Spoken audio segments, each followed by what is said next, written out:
Orbiter X.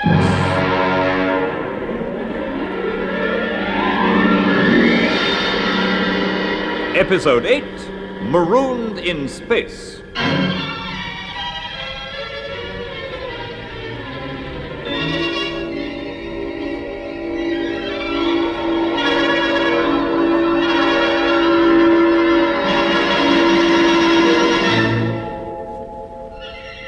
The first attempts by the Commonwealth Space Project to assemble the space station Orbiter X had been sabotaged by the organization known as Unity.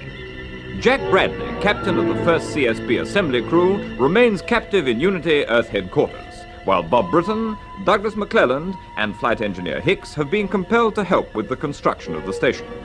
Unity leader Kramer flies them out to the cluster of components which are circling the world in orbit. He orders them to step out of his ship and board the central rocket which houses the space workshops. Moments after they leave, he receives a signal warning him that he's in danger. Fire has broken out in the interference transmitter, which helps to screen his ships from the ground tracking stations. Straightway he sets course for his Earth headquarters, leaving Bob, Mac and Hickey drifting in their spacesuits alongside the central rocket, 1,000 miles above the surface of the Earth. There's a handrail running right round the hull. Grab it. For Pete's sake, hold on. Okay, Bob. What's Kramer playing at? I don't know. He must have had a heck of a shock to suddenly pull out like that. Maybe the CSP ships have been armed, and they're coming up. Talk about it after we're safely inside this thing. You turned on your boot magnets? Yeah. Yes, mine are on, Bob. All right. But don't rely on them. Remember, we've no jet pistols to guide us back if we go adrift. Just follow the rail along to the hatch of the airlock. Okay, I can see it. Good. Open it up. Should be normal pressure inside the hull. Just about everything we need. Keep us going. It's fine. In we go.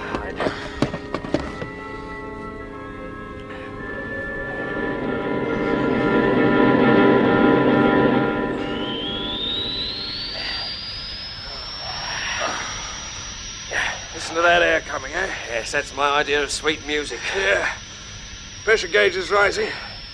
I've an idea that if Kramer doesn't come back too soon, he might think up a little surprise for us. We might at that. Okay. Pressure's normal. Open the inner hatch. Let's get these helmets off. It's a relief. The atmosphere's not too bad. No. We'd better get the air plant working right away. Yeah, and we need some light, too. Okay. Just stay where you are. I know where the generator switch is. Good man. That's the stuff. Now we can see what we're doing. Yes. You can start the air plant. Right, Bob. Well, everything seems to be working. Shall I open the covers of the observation ports, Bob? Yes, we shall have to keep a watch out for Kramer. He'll be back sooner or later. No sign of the blighters yet. And there aren't any of our ships around either. No, I didn't think there would be. Beats me why Kramer and his stooge Galvin should buzz off and leave us like this. Well, they know we can't get in touch with Woomera. And they also know that these rockets weren't built to make the return trip to Earth. Yes, but why did they suddenly sheer off like that? Well, they obviously had a sudden panic on their hands. And maybe their ship developed a fault. There could be trouble at their Earth headquarters or their moon base. Yeah. Whatever it was, they've left us to it. The moment Orbiter X was completed, it was up to us to see if they couldn't use it. But now, if they'll give us a little time, we might find a better way out. Anyway, try and relax for a couple of minutes. Let's see what our position is. I'll do a bit of thinking out aloud, eh? Good idea. Right. We're more or less in the center of a cluster of 40 rockets which contain all the components of Orbiter X. Fortunately, we happen to have landed on the only one which can supply us with the essentials of life. Uh-huh. And there's a good food store up for it. And we've got oxygen, light, temperature control, and of course the workshop machinery. Yeah, bags of machinery, but what are we going to use it for? Well, we can assemble one of the space chariots to start with. All the parts are packed away in the stores, and it's fairly simple to take them out through the airlock, put them together. Yeah, I'm sorry, Bob. I only saw the chariot on the drawing board. What's it really like? Well, it's pretty good. It's so simple. There's just a skeleton framework, rather like an old-fashioned car chassis, Hickey. It's got 2 small thrust jets on one end to make it go, and a couple of retros on the front to stop it. Yeah, and it was designed as a means of transport between the components of the space station. I see. You ride it, Hickey, rather like the Roman gladiators used to ride their chariots. Hence the name. I don't think I'd be much good at that sort of caper. In any case, where would it get us? I think I've got the answer. You have? And it might work. Well, come on, what is it? Bradley's old ship, Orbiter 1, and our ship, Orbiter 2, are still circling the Earth at more or less the same altitude we're at now. Yeah, but they're a couple of derelict wrecks. You think so? Well, of course. On Orbiter 2, the jet outlets are smashed, the starboard compressor's headed, the cabin pressure's down to zero, Yes, I know all that, but look around you here. We've got all the facilities for carrying out repairs in space. And if you look in the stores, you'll find all the replacements we need to get our ship working again. Yes, you're right, Bob. Spare jets, compressors, tools, we've got the lot. And we can load them onto a chariot, fly them over to Orbiter 2. Yeah, it's a great idea, Bob. It may take a week to see the repairs through, but if we can get away from here before Kramer comes back, why, you'd never dream of looking for us aboard the old ship. No, he'll probably assume that we were either swept away by his jets when he pulled out, or he'll think we just drifted away in our spacesuits. Yes, which could easily have happened. Yes. The problem is navigation. We're traveling in orbit over the poles, and Orbiter 2's course is inclined at an angle of about 45 degrees to the equator, as far as I can remember. 47.5, actually. Oh, you know that, do you? Yes, I remember what our course and velocity were when we bailed out. Oh, good for you, Mac. Well, I was in charge of the navigation. All right. And if you give me a little time, I can calculate just when she'll be at her nearest point to us. Yes, which is when we should pick her up with a chariot. Exactly. That's marvelous. If you'll start working on that, Hickey and I will sort out the spare parts and begin putting the chariot together. Okay, but all this is going to take some time. Kramer might just be back before it's finished. That, my boy, is a chance we've got to take.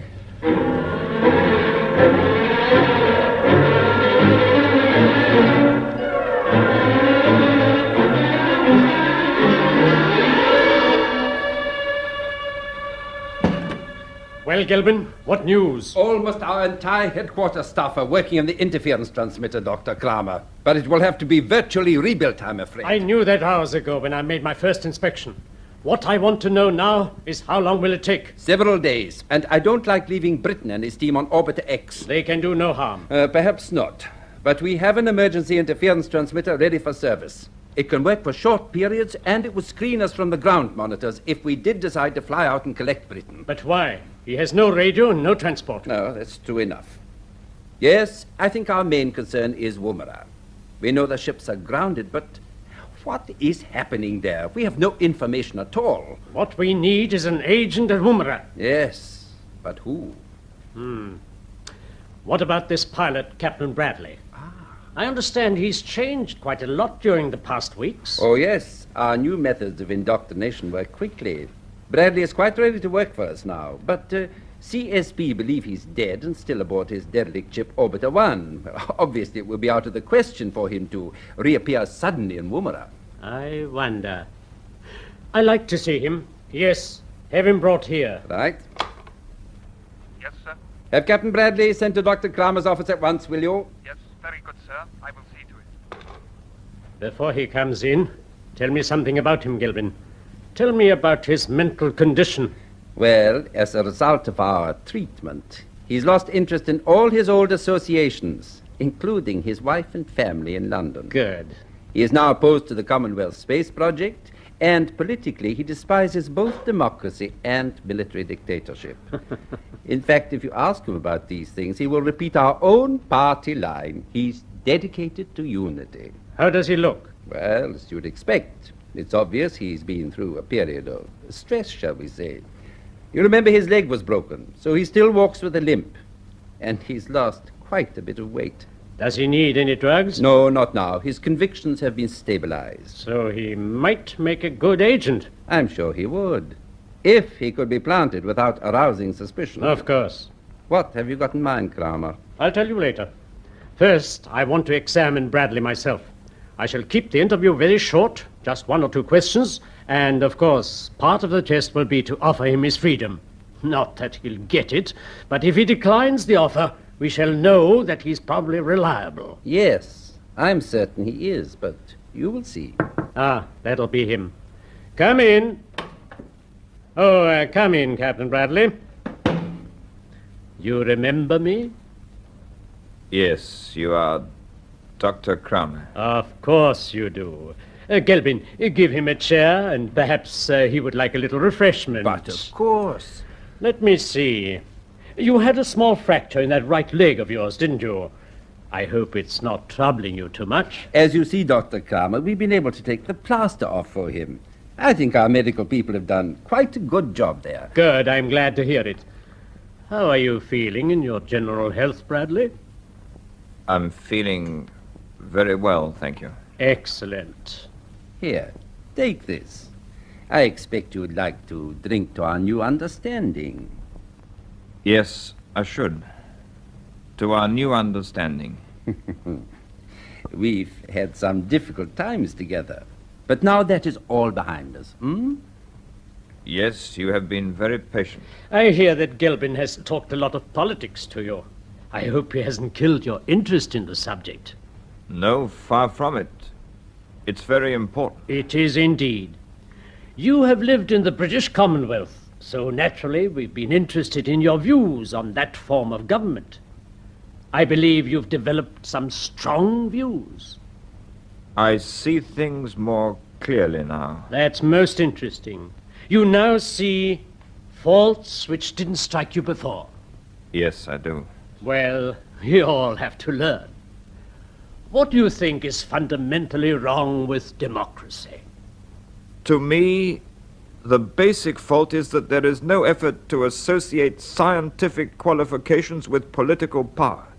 So we have governments which are dangerous and quite unsuited to lead their countries in a world of scientific progress. I think you're quite right. But does this mean that you've swung over to the military state? No, I believe that arises when the scientist's rightful place of leadership is taken by mere men of action. You know, Gelbin, that's perfectly true. Yes, how very interesting. Now, if you take those views out into the world, Captain Bradley, you might do a great deal of good. What do you mean, Dr. Kramer? I mean, you are perfectly free to leave here whenever you like. We are not monsters. You can go to any country of your choice. If you choose to keep in touch with us, you're very welcome to. In fact, you might find it to your advantage. No, I'd prefer not to go away. Well, that's a very nice compliment to us. But what are your hopes for the future? I hope to see a world government created by unity and led by yourself, Dr. Kramer. And I want to help you if I can. So you are prepared to work for us? Yes. You said you would like to stay here at headquarters, but perhaps you could serve as best as a Unity agent. Would that interest you? Yes, I'm ready to do whatever you think best. We might send you to Woomera.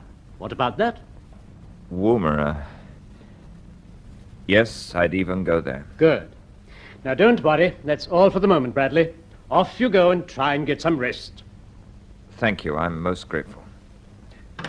Oh, by the way, Yes, Dr. Kramer? I should have mentioned it before.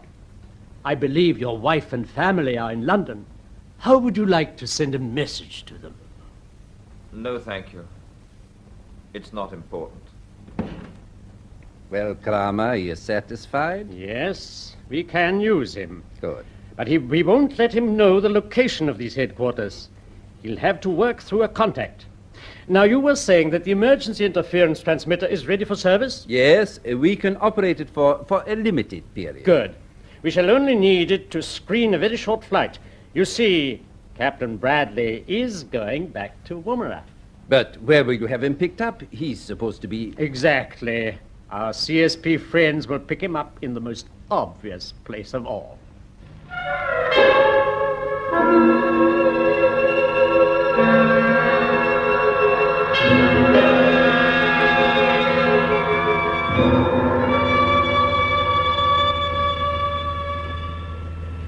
How's this space chariot shaping up, Bob? If you look through the observation port, you can see for yourself. It's floating right alongside. Hickey's out there fixing the control panel onto the framework. Framework is right. Looks a bit flimsy, doesn't it? Well, it's good enough for short hops. That's what's worrying me. I've just worked out our course for Orbiter 2. Ah, why didn't you say so? I'm afraid there's a snag. Oh, what's the trouble? Well, the nearest she'll ever come to us is 500 miles. Oh. And 500 miles on that piece of ironmonger is going to be a rather shaky do. Yeah. I don't even know what speed it's capable of. Neither do I. It was only built for pottering about, so nobody ever worried very much about that. In fact, the design is aimed at keeping the speed down as far as possible. Ah, Ickey's coming back through the airlock. Yes, I'll take him on a test run in a moment. Tell me, Mac, how long have we got before Orbiter 2 closes into the 500-mile mark? About 8.5 hours. So that gives Kramer plenty of time to come back and step on us. Yeah. Well, how's our flight engineer? Oh, dear, oh, dear. I'd like to meet the bright boys who designed that little lot out there. All right, Chief, now listen. I got a nice little surprise for you. Okay, I'll buy it. We're going 500 miles on that chariot. Oh, no. Oh, yes. And we've got about 8 hours to kill before we start. So that gives us nice time for a test run. Yes, well, shall I stay here while you and Mac go? No. I want Mac to stay here and work out our speed by time and distance measurements. All right, Mac? Sure, Bob. Well, we'll just take a trip round the Orbiter X components, Hickey. See if we can remember what's inside the different rockets. Oh, so it's to be a revision test as well, is it? Ah, come on, Chief, snap out of it. Cheer up. Let's get into the airlock. Okay. See you later, Mac. You hope. Thank you.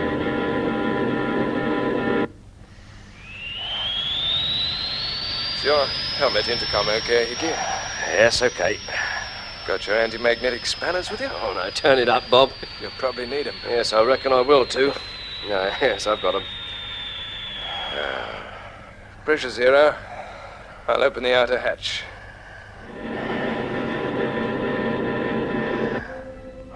We're just about over the tip of South America. Look at the reflection of the sun on the water down there. Yes, and look at the space chariot right here. All right, chump. Step aboard. Your boot magnets on? Yes, they're on okay. We better check the mountings for the jets before we start them up. Well, the thrust jets are okay aft. Yes. Retros seem to be okay up in the front. How about the seats on the middle section? Are they secure? Yes, I made sure of them. Fine. Sit down and fasten your straps. Right. I'll start the compressors. That's a funny little joker, isn't it, eh? It certainly is. Right, it works anyway.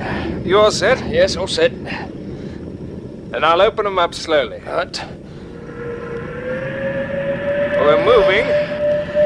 Riding through vacuum on an old car chassis. Oh, what a performance. Well, as a matter of fact, the performance seems to be extraordinarily good. Well, let's see how she turns when I open the starboard jet. Here she goes, round to the left. Now I'll turn the other way.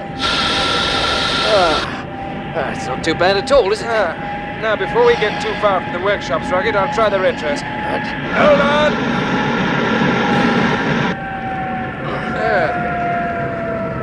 Oh, what do you think of that? There's brakes for you. Yes. Do you mind if I take over, Bob? Yeah, I hope so. Right.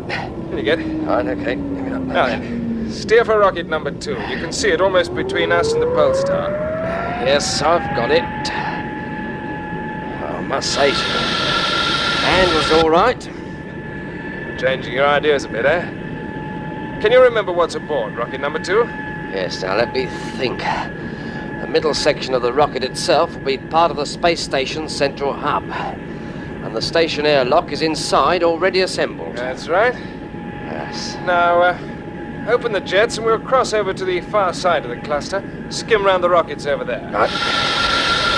Oh, I say that thrust doesn't half push you back into your seat, doesn't it? It certainly does. You better slow down or we'll be landing on the South Pole. As a matter of fact, you've got to be careful with this thing. It wouldn't be difficult to shoot right down into the atmosphere and burn up. You're right there. Make a turn round. We'll go back to the central workshops. Okay. The rest of the rockets are the really expensive ones. They're carrying the power plant, communications equipment, the laboratory apparatus, and... Yeah, I say, what's your target? We're closing in fast. Right. I'm starting the retro jets. Now, come up alongside the workshop's hatch. Okay, you're the pilot. There we are. How's that? Yeah, well done. Well, what do you think of the space chariot Well, now? I must say I take back everything I said. She may look like an ugly bit of hardware, but by gosh, she handles like a dream. She certainly does. And if Kramer will just keep away a bit longer, we'll be aboard Orbiter 2 and back at Woomera within a week. That'll be a shock for him. Quite a shock for Colonel Kent, too, I think.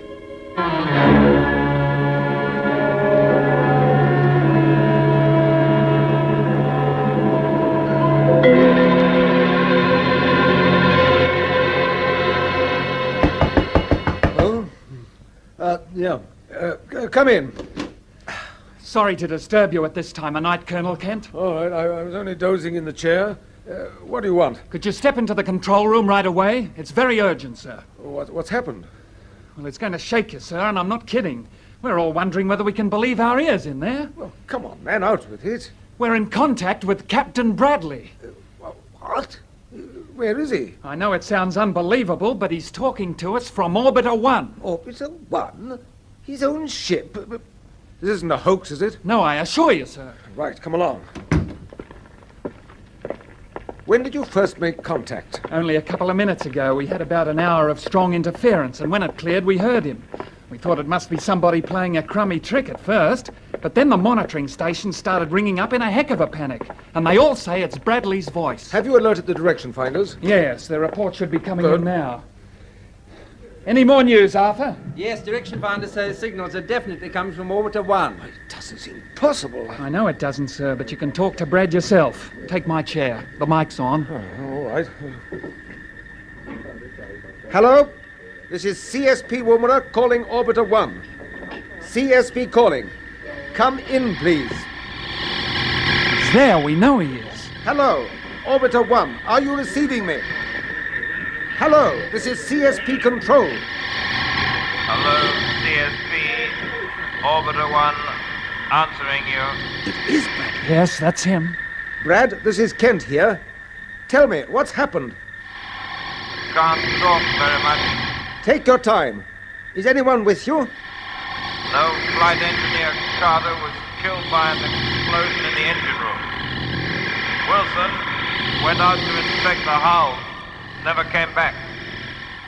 I've been living on oxygen from the fuel tanks. Almost gone now. Can't hold out very much longer. Brad, after you first took off, you sent us a signal saying that your starboard jets were smashed. What happened? There was a collision. Don't know what caused it. A collision? What with? Brown, have a ship lined up on the launching platform for immediate takeoff and alert one of the pilots. Yes, sir. Call Captain Knight. Tell him we're going out to Orbiter 1. I'll be traveling with him. Okay, sir. Hello, Orbiter 1. Brad? Are you still listening? Yes, but reception intermittent. All right. I won't worry you with any more questions now. I'm coming out to pick you up. Don't risk your neck. There may be a fault in all our ships. Something wrong with the compressors. Listen, Brad, I'm not leaving you alone out there. Don't worry. I'll keep a check on the compressors. Just hold on a little longer, and I'll be with you. You understand? Yes, I understand. Brown, put a call through to the Minister of Astronautics in Canberra. Tell him I know perfectly well that all ships are officially grounded, but this is an emergency, and I'm taking a calculated risk.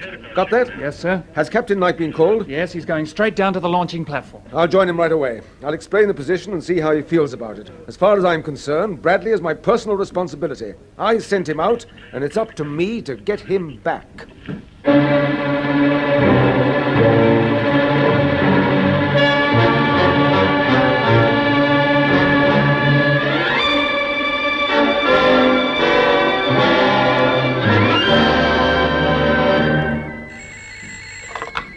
Unity control.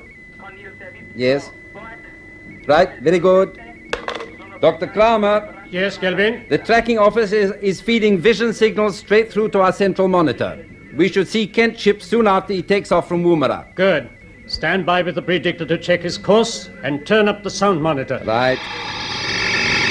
You know, I must say, from the time we left Bradley aboard Orbiter 1, he has carried out his instructions admirably. His warning about the imaginary faults in the CSP ships was really quite convincing. It was essential that it should be. It ensures that the remainder of the Commonwealth fleet remains grounded. At the same time, it covers us if we should have to take the offensive against Kent. Calling Orbital 1.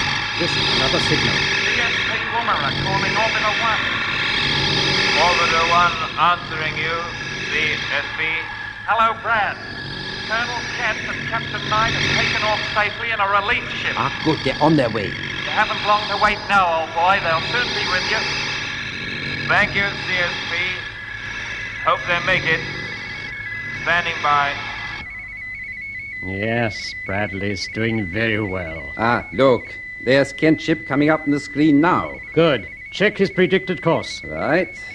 Now, let me see. The trajectory is... Ah, wait, there's a complication. Look. Yes. Instead of climbing straight up, he's conserving power. And if he follows his present course... Exactly. It will take him dangerously close to Orbiter X, and his attention will be concentrated on the component rockets. And if Britain makes a visual signal, it could hardly be missed. But we can't risk the meeting. What shall we do? I hate altering my plans, but unless Kent changes his course, he will have to be stopped. Check his range and line up the missiles. Right. I shall allow Colonel Kent to within 300 miles of the space station. If he approaches closer than that, Gilbin, I shall order you to fire.